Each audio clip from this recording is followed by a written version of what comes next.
a day. So, you might see that we've got a box of Megan Racings here. Probably coilovers based on the size and shape of this box. And well, you'd probably be right.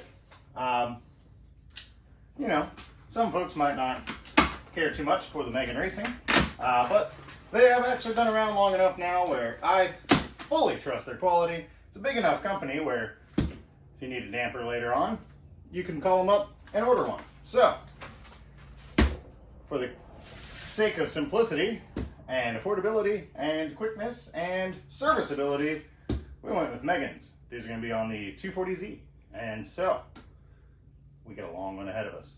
But gotta remember, can't block the garage door today because we're also getting a new washer and dryer, so that should be fun. And well, as usual, when I only have one day during the week to work on the projects, my neighbor's mowing. Yes. So let's unbox these. Zoink. All right, look at that. Would you believe that inside this box is another box? Box number 2. And directions. Great. We got some stickers. Probably won't use those on anything. And, well, what do we got? I actually did not think these actually have camber adjustment in the top hats. Beautiful. So one of the reasons I wanted to go with the Megan as a full coilover was, well, replaces a lot of parts. So instead of building a new lower on the old metal that's her current strut casings, we get new strut casings as well as new top hats, which are nice aluminum units and apparently offer camber adjustment. So that's cool, especially considering we didn't have to slot the shock towers to do that. So this is one of them. And well, you know, this is another one of them. Rear, front, probably, maybe. I don't know. We'll see. So, camber adjustment front and rear, and they're really light spring rates, so these should actually work out to be a great street coilover. So, the joys of pulling that thing apart though. Let's go.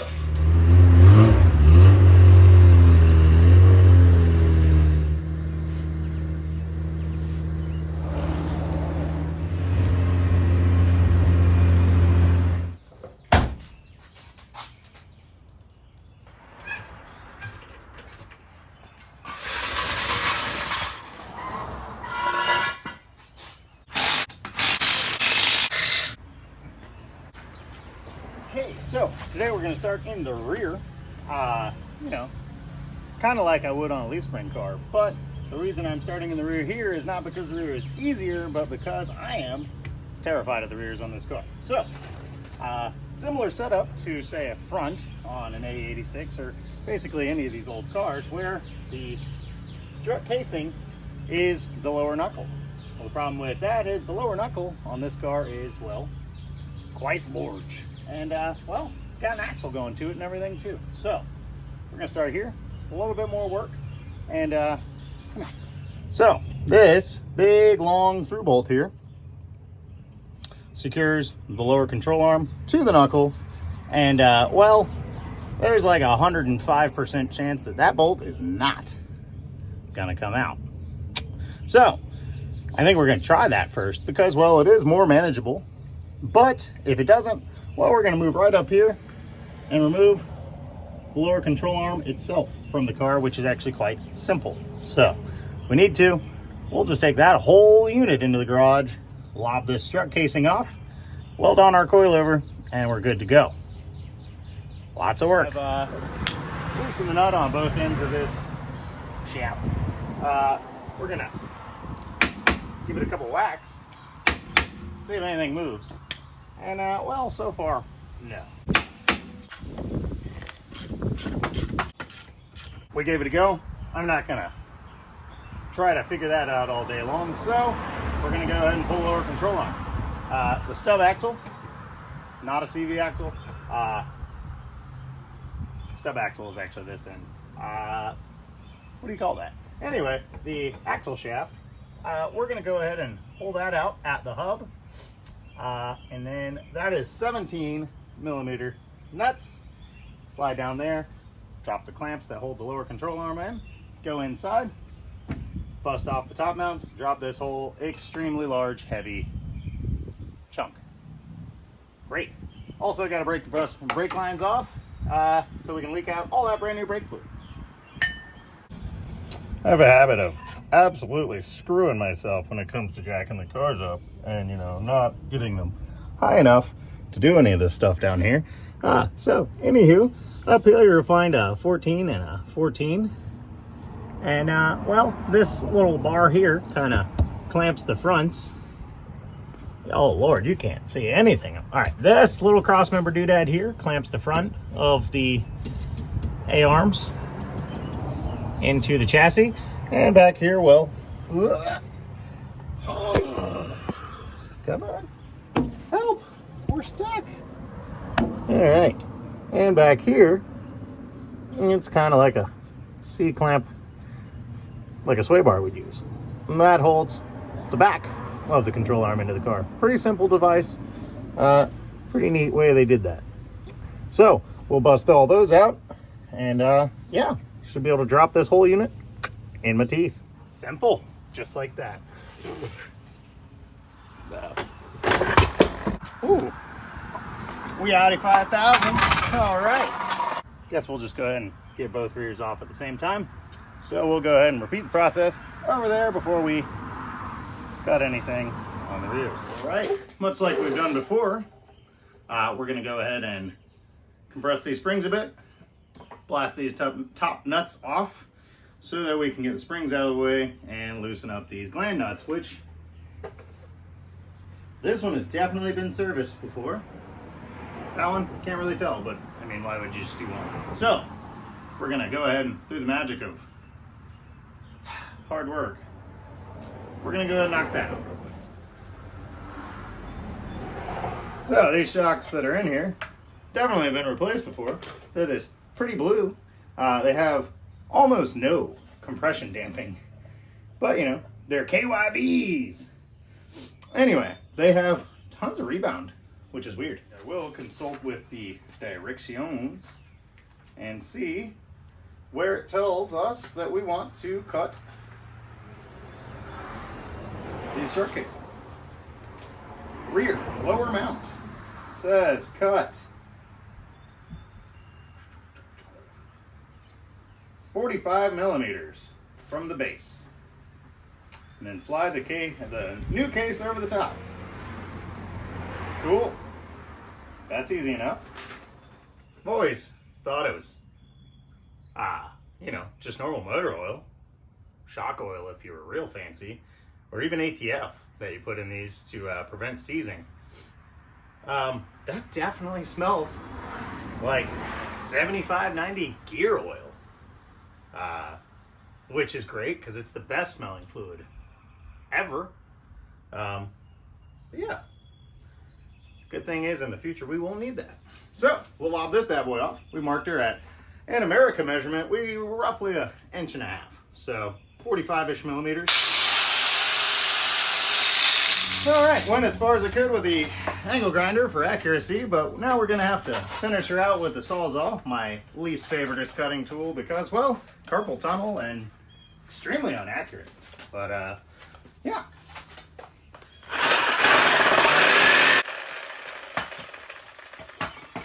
Yarr. Definitely gonna have to clean that up with a grinder because, well, not exactly a precise cut. Oh. Installation will go something like this, and run a nice weld around here. The 45 millimeters we left on the bottom of the strut casing give this a nice snug fit to align it, as well as give it lateral strength. I'm going to add a little bit more chamfer to the bottom of this tube. They put a very, very, very minor chamfer here. I'm going to hit it with a little bit more so we can get a little bit better penetration on our welds. We'll glue it on, move on to the next one, see if we can get this heavy junk back up in the car. Because this strut's such a large cast casing here, we're gonna give it a little bit of preheating to help get, once again, some good penetration down here, especially since this is gonna be a really hard assembly to get all the way around on with our welds. So we wanna make the welds that hit, we wanna make them count. So, we're gonna preheat this base, get it warmed up, crank up the voltage on the welder, and burn her in.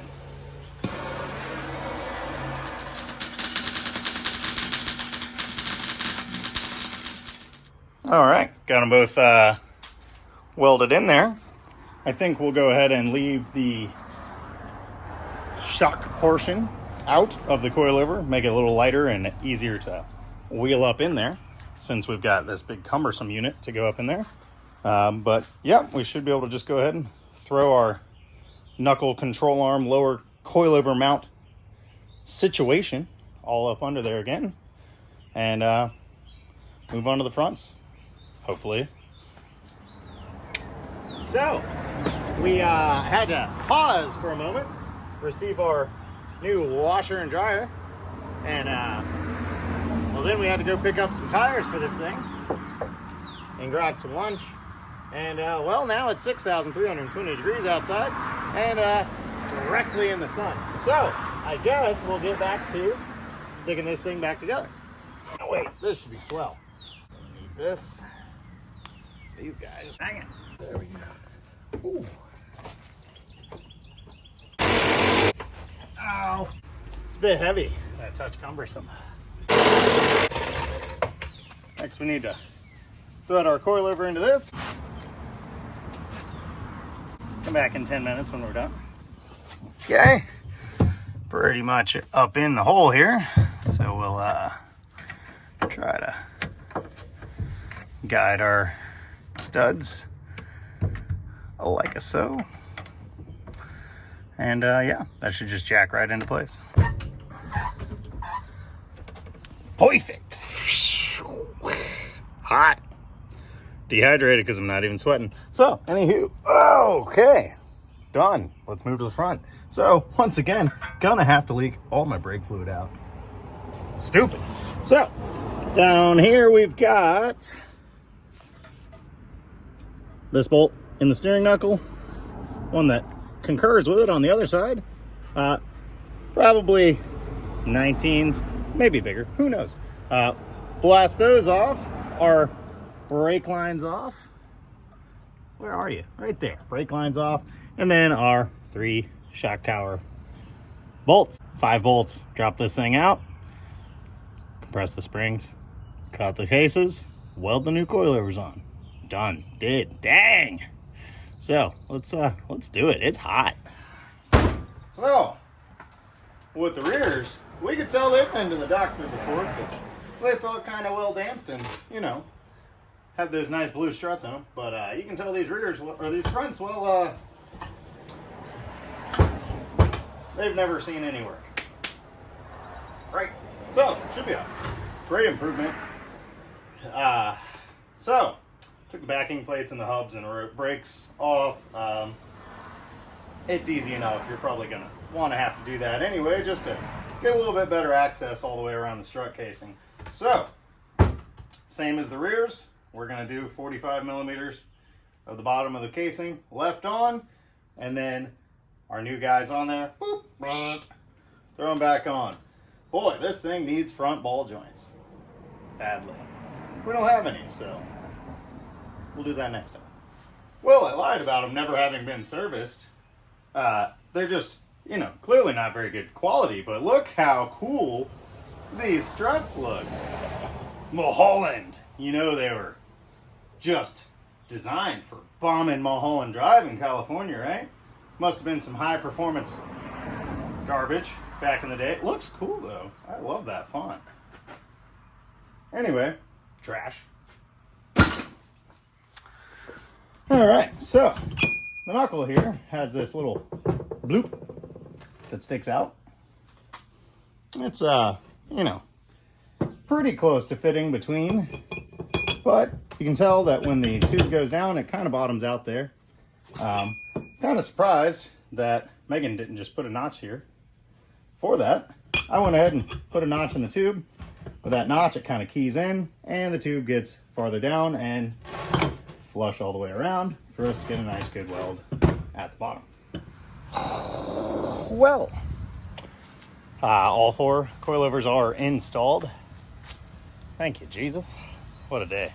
But still hovercraft mode, because we're not putting the slots back on. She bought not just 1, but 2 sets of wheels from Japan. Well,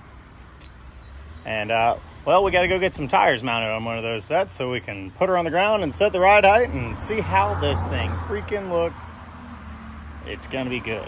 So, that's the next step. Get some tires mounted. A few days earlier.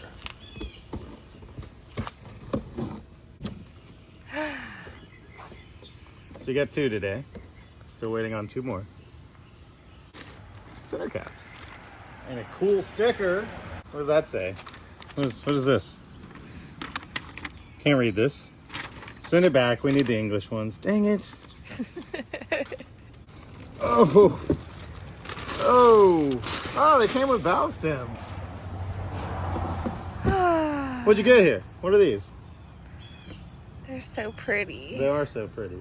So, Hayashi Racing re-released the, I don't speak Japanese, the Yayois, otherwise known as the Cherry Blossoms or Sakuras, not to be confused with the Rhoda Elishas. These are authenticer Hayashis. Some young lady here bought these for her Z. And it appears that we got 2 today. And we'll be waiting on 2 more, hopefully today or the next couple days. So we spec'd them out at 15 by 8.5 with a negative 13 offset. So should be a fairly aggressive fit for the early Z. Can't wait to get those on. Not real thrilled about setting these on fire right now, but you know, that's where we're at. 1 down, 3 to go.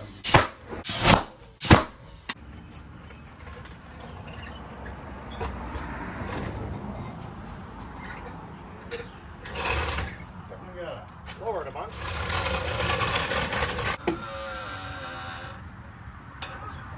That's it. I just went with wherever Megan had the collars when I got them out of the box.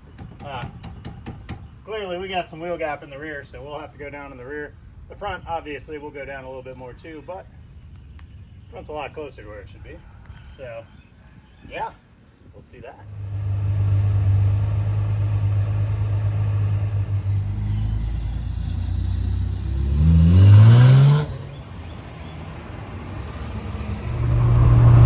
Well, I guess we decided to road test Deanna Z. You know, now that it's got some good tires on it, they're still not balanced. It's got a little bit of a shake, and well, up around 80, the rears start going real. But you know, when you're cruising 65, 70, this thing is dead smooth, pretty quiet, and even better, it's only turning 2,000 RPM. With the windows down, you just get a nice little breeze, not absolutely smashed in the face.